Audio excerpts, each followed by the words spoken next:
मुझे कब बोलना है बोलो।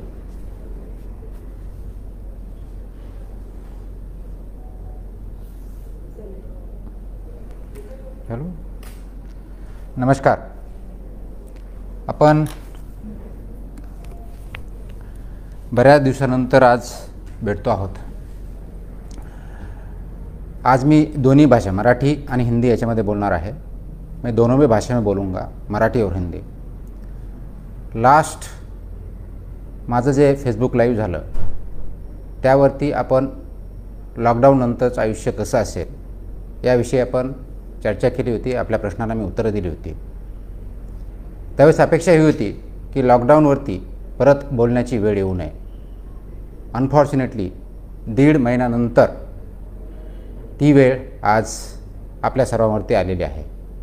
अब 1.5 महीने के बाद जब से मिशन बिगिन अगेन चालू हुआ है, 3 जून को मिशन बिगिन अगेन जो चालू हुआ है, उसके बाद की स्थिति हर दिन ख़राब होती जा रही है.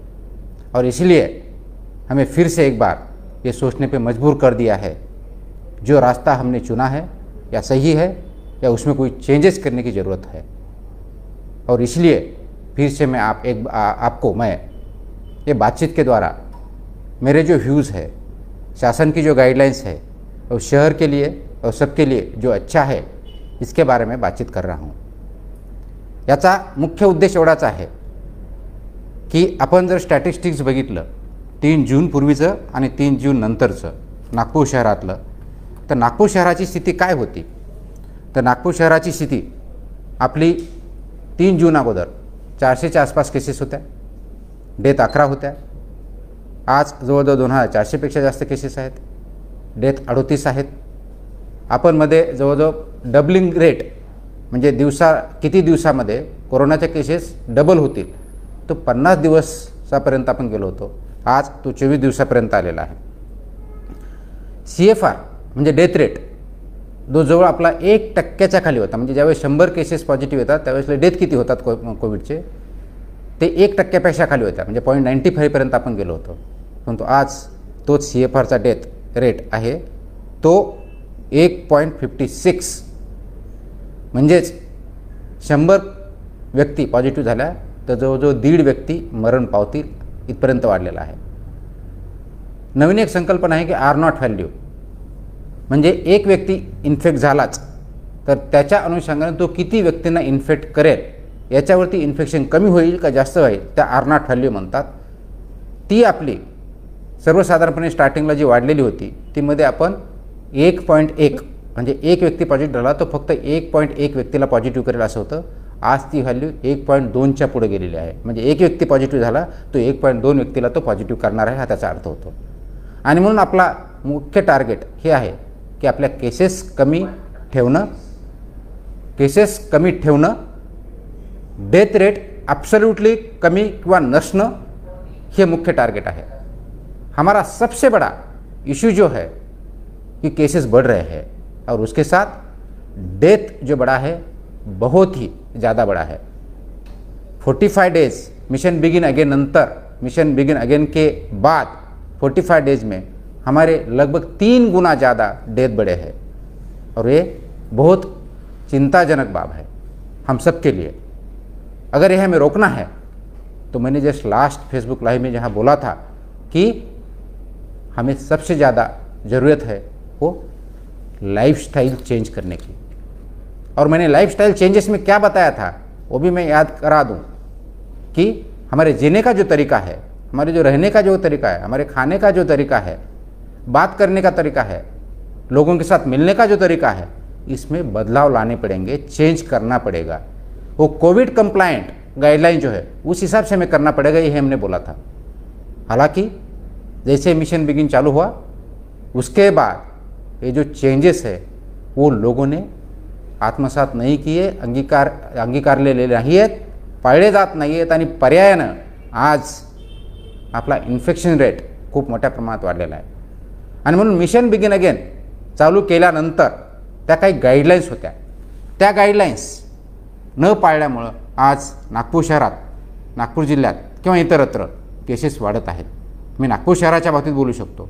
आणि म्हणून 45 दिवसाच्या आसपास जर केसेस 2000पेक्षा जास्ती वाढत असतील, 45 दिवसामध्ये जर त्या केसेस डेथ ह्या 27 डेथ होत असतील आणि पहिल्या 3.5 महिन्यांमध्ये फक्त 11 डेथ होत असतील, तरी आपण कुठंतरी चुकतोय हे आपल्याला बघावं लागेल.